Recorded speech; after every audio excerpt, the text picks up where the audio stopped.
Hi, Amelia Lyons, Clinical Supervisor Trainer at Iron Bevan Health Board. Now here I'm looking at Proctor's Group Supervision, what she had to say about group supervision. So you can see this book here that she wrote in 2000, and it went into a second edition in 2008, and it's called Group Supervision, A Guide to Creative Practice. And within this, she details quite a lot of the list of the skills and attitudes and various resources that the group supervisor needs to practice effectively. So we're going to be touching into that in this lecture, and we're also going to be taking a little step back and taking an overview of supervision overall in relation to the program that we've been studying.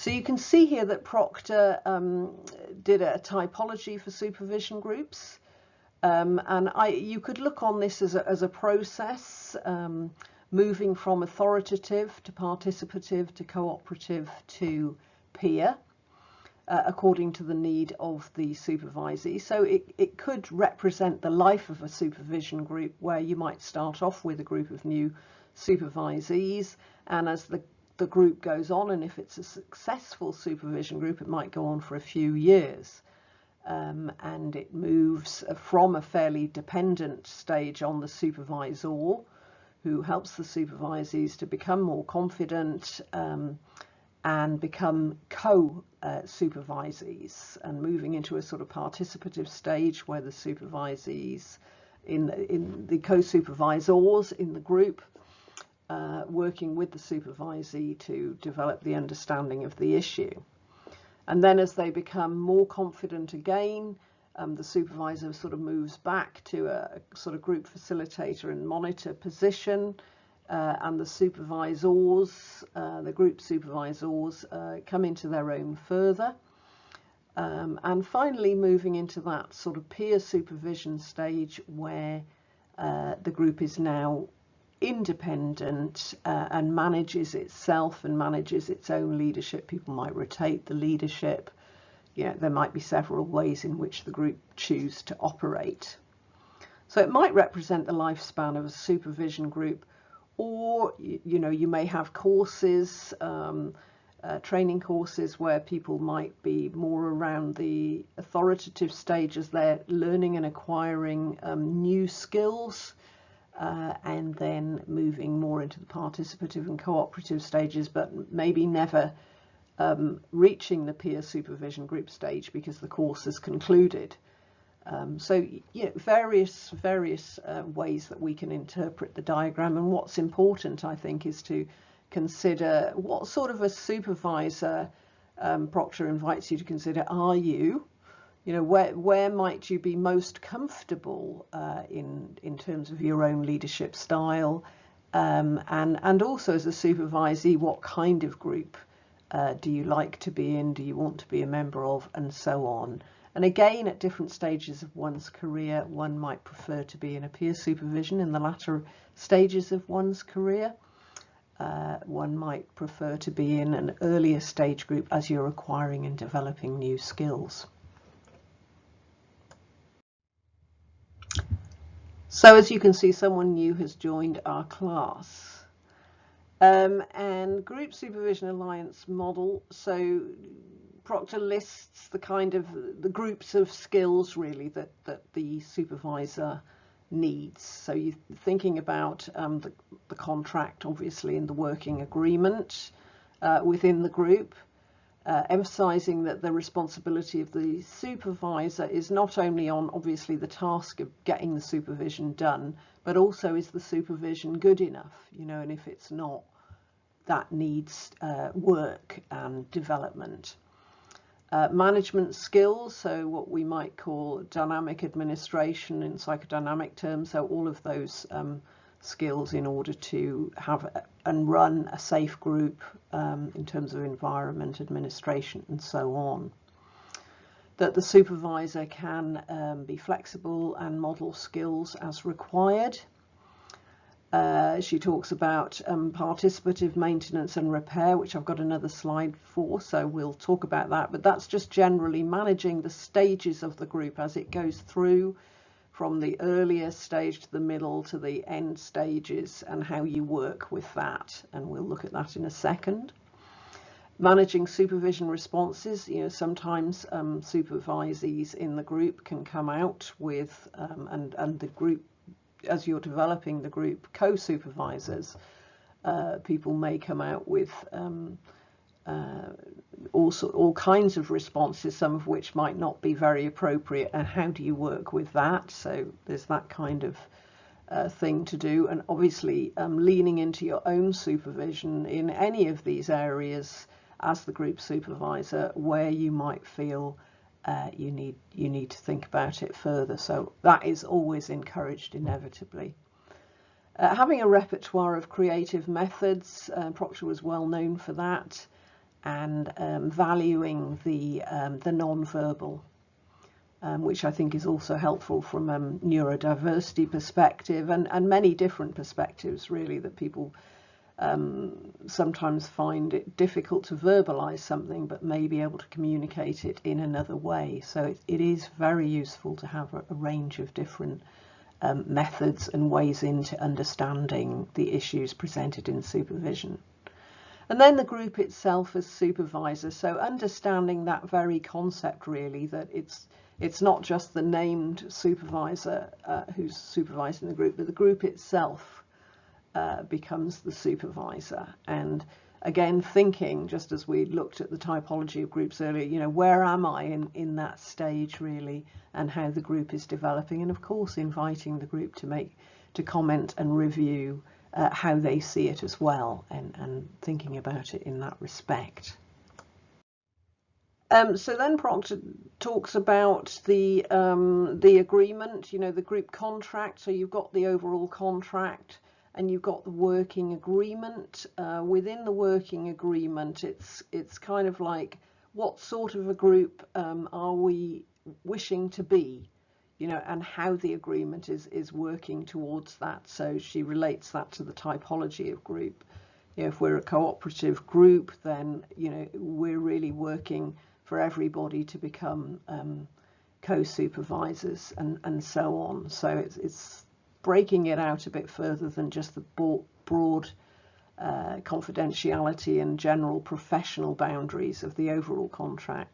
Then the session itself and the agenda there. So often the supervision group may be in a particular stage and wanting to look at specific things in the group itself.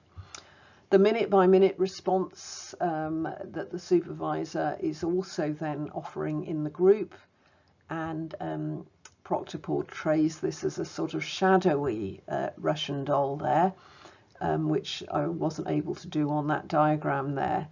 But the idea being that things can change, of course, on a minute-to-minute basis within the group, and that requires quite a lot of fast thinking, I think, on the part of the supervisor. And then getting to the heart of the matter, the reflective space. So really getting to a place where everybody in the group is really reflecting very carefully on the subject matter of what is being presented. A nice metaphor. So then this is what we were talking about earlier in relation to the task maintenance of the group. So obviously the supervision is going on and the group is co-supervising. The maintenance, things about the group dynamics, and Proctor does sort of emphasize that it's certainly not dysfunctional of groups to disagree with each other or get a bit pissed off, or that think of it as a family. These things are very natural and normal, and the supervisor needs to learn how to work with them and make the most of them, so that the group becomes more mature and developed and can use that material as part of the work that they do. And then she talks about individual developmental and identity issues. So ideas of inclusion and exclusion, how's that working in the group? How's the power dynamic working in the group? The difference in the group, and by that she's talking about not so much the diversity as the competence levels. There may be a competence hierarchy going on in the group, and how is that being dealt with? And the freedom to be oneself. You know, how encouraging is the supervisor of those sort of individual idiosyncrasies, and bringing them in and using them to understand problems in maximising really the potential to understand problems at a deeper level. So then when we're talking about the task of supervision itself, as we know with Proctor, the formative, normative and restorative tasks, so we know that from the individual model, and also drawing from Kadushin there. So the formative idea, the normative, so formative is educative, read educative for that. Normative meaning the kind of the norms of the group and the rules and the professional boundaries and so on. And restorative meaning the sort of supportive function of the group. She also sort of points to Gay Houston in her writings in the 90s, where she talked about supervision as policing, plumbing and poetry. So policing could be compared with the professional and managerial function of the group, plumbing as being the educative part of the group, and poetry as being the imagination of the group. And, you know, in that reflective space, that kind of, you know, really stretching out our imagination and creativity to sort of compassionately understand what might be happening for the person being supervised and for their clients. Talks about the necessity of strong interpersonal counselling skills, which is why on the course we do make a requirement for people to have done some training in counselling skills. Then the other thing to bear in mind in supervision is that the notion of case conceptualisation, and I'll talk about this in a later slide with Bernard and Goodyear as well, but the idea of, yes, that we need to be able to think about the case and how are we formulating the case in our mind. What is the problem, and what's the potential treatment for that particular problem on the client or patient side, and then how is that working through into the supervision, you know, sort of laddering up and down between the two. Professional roles, role of the supervisor, role of the supervisee, you know, thinking about that in relation to the appropriateness of the intervention and so on. Emotional awareness, self-awareness, so the awareness of how a client may be evoking some feelings for us. Some feelings are coming up for us in relation to clients. I'm trying to avoid that idea of how a client makes you feel, but in a way we may hold certain feelings that get evoked when we meet with different people, of course. So that's partly to do with our own pathology and who we are and so on, and partly so it's a kind of a mix between that and the meeting of the supervisor and their client. And then to what degree are we aware of that, and again we may need to draw on our own supervision and even our own personal therapy in order to address anything strong that might come up from that. And then there's the idea of the self-evaluation, you know, how am I evaluating myself as supervisor? How am I inviting review and evaluation of my work? And, you know, how is that all working together to sort of improve what we're doing? So as we've spoken about before, really, we compared Bernard and Goodyear with Proctor, that there were some similarities in terms of how they saw the function of the supervisor. So Bernard and Goodyear divided them into three you know, main tasks: counsellor, teacher and consultant. And two of those were validated by research. The consultant wasn't, but the counsellor and teacher were.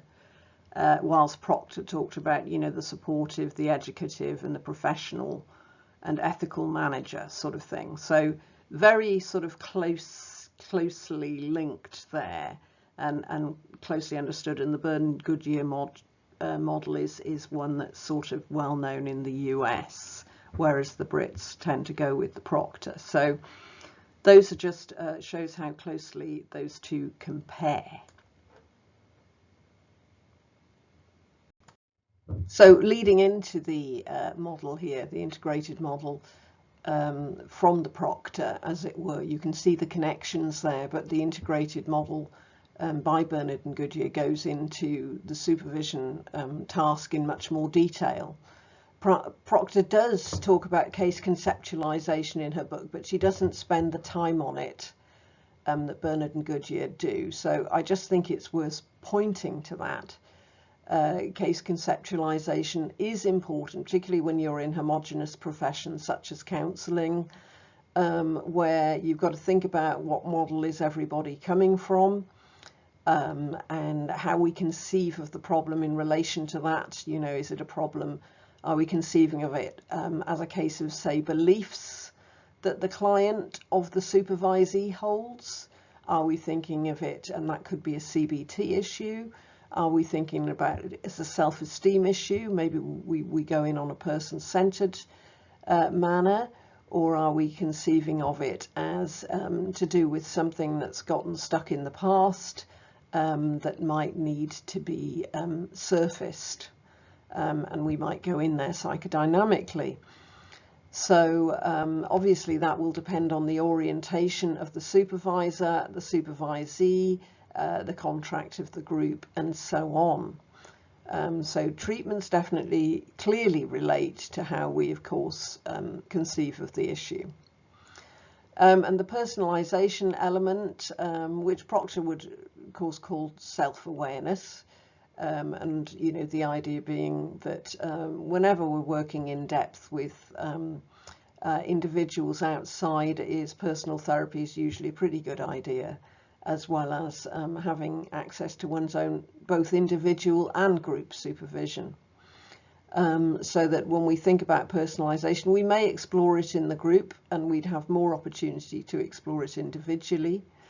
But groups are really helpful in terms of blind spots, where I wouldn't say it's impossible to have a blind spot in the group, but it's going to be less likely than if there's just two of you in the supervisory relationship.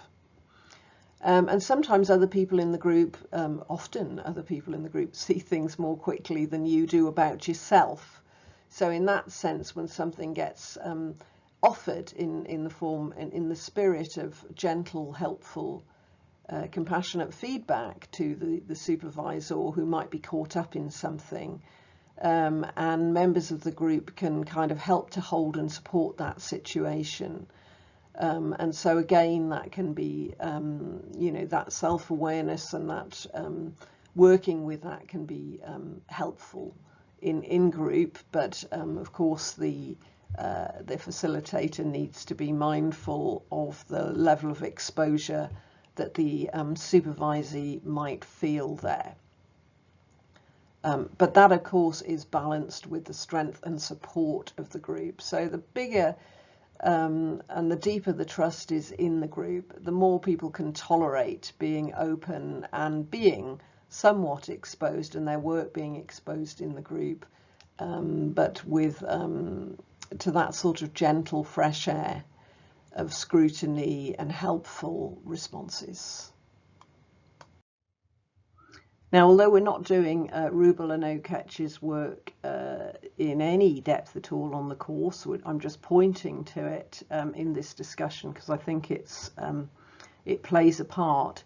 I like how they married their concepts with the Bernard and Goodyear model, so that you've got this kind of Rubik cube going on here of the roles that we've just discussed, intersected with intervention, conceptualization, and personalization skills, and then thinking further in relation to the individual, the interpersonal, so the group relationships with each other, and the group as a system level.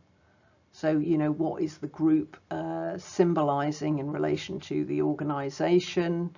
What might it be paralleling in relation to client or supervisees, family or work issues. So you've got the whole gamut there, which obviously makes it pretty complicated, but also quite rich in terms of trying to sort of reach an understanding and taking all the factors into account. An impossibility in many ways, but the concept, I think, is a strong one. So finally, then, here's a summary of the key elements to consider when setting up group supervision. Now, I started off with 7 elements, but since I've more thoroughly researched Proctor's book, I've merged hers with mine and come up with 9 elements. So as I said before, it's important to know the rationale for the group. Why are you setting it up? What sort of group is it going to be? What is the case that you're going to make for it? How do you feel about group supervision as an intervention? There are many very strong arguments for it, of course. The kind of group that you want, so do you want a peer group or do you want a facilitated group? If it's a peer group, is everybody going to turn up? Peer groups can be absolutely fantastic, and I consider that an essential element of my own practice, and I have never been able to be more honest than in a peer group. But it does require commitment from peers, and also the most ideal is a peer reasonably stranger group. In other words, that you're not coming from the same organisation, if at all possible. That's the most ideal. But you know, it's not an ideal world, so it may be that in the real world that doesn't quite work like that. Proctor's typology of different kinds of groups too: authoritative, participative, cooperative and peer. Again, sometimes it can be useful to have a facilitated group led by somebody external. So lots of different thoughts about the type of group that you might want to set up or be a part of. Dynamic administration, which we've talked about before, but very important really in terms of the group management around the edges of the group and on the outside of the group, thinking about the contract beforehand and how all of that is negotiated. So you've got a nice little structure / infrastructure that everything can fit into. Then using groups creatively, playfully, imaginatively. So trying out different things in groups and finding out where do you feel comfortable, you know, what's your creative repertoire, and how do you want to sort of build on that and make the most of that. Are we thinking about models of supervision and group supervision, thinking also about group dynamics, roles and relationships. So how are we going to understand group dynamics? Are we going to look at it from the Tuckman model, a Bayern model, a sort of an encounter type model? What sort of model are we looking at the group and thinking about the group from? Proctor talks about participative maintenance and repair, which we've looked at earlier. So going about and accepting that groups will storm, that they will fight, that there will be rivalries and all sorts of things to deal with, and that we have to be ready for that as facilitators. And I think going back to the old Rogerian attitudes of trust and the group relationship, you know, that we have to, the better that can be and the better we can build that to be, then the stronger and the more honest the group's going to be in the long run. Which kind of group model are you going to think about using, and how comfortable do you feel with that? Do you feel you need any further supervision or training in that? Case conceptualization and the place of that in the group. If it's a generic supervision group, that may not be as important as if it was a counselling or psychotherapy supervision group. The task of supervision and how you see it. Mostly in groups it tends on the restorative side with some educative areas and skills building areas. So mostly supervision groups tend on both of those sides, but when people are starting off or they need a place to go to develop professionally, to understand where their boundaries are and to get some feedback on that. So that's where you've got your sort of policing, your normative stuff, the area where the member may look to the supervisor for guidance in areas of professionalism. And then in general, the leader responsibilities, skills and qualities. So obviously the leader should be congruent with the adopted model, should be aware of their responsibilities as a supervisor, both that you're, having supervision and that it needs to be good quality supervision. Are we doing the supervision? Being prepared to model skills and self-disclose appropriately. Being able to manage the group responses. Having very good interpersonal skills, good self-awareness and a place to take and develop your self-awareness, i.e. your own supervision, personal therapy and so on, and the ability to evaluate the group and invite the group to review itself and that kind of thing. So those I would see as being the key elements to setting up a successful group.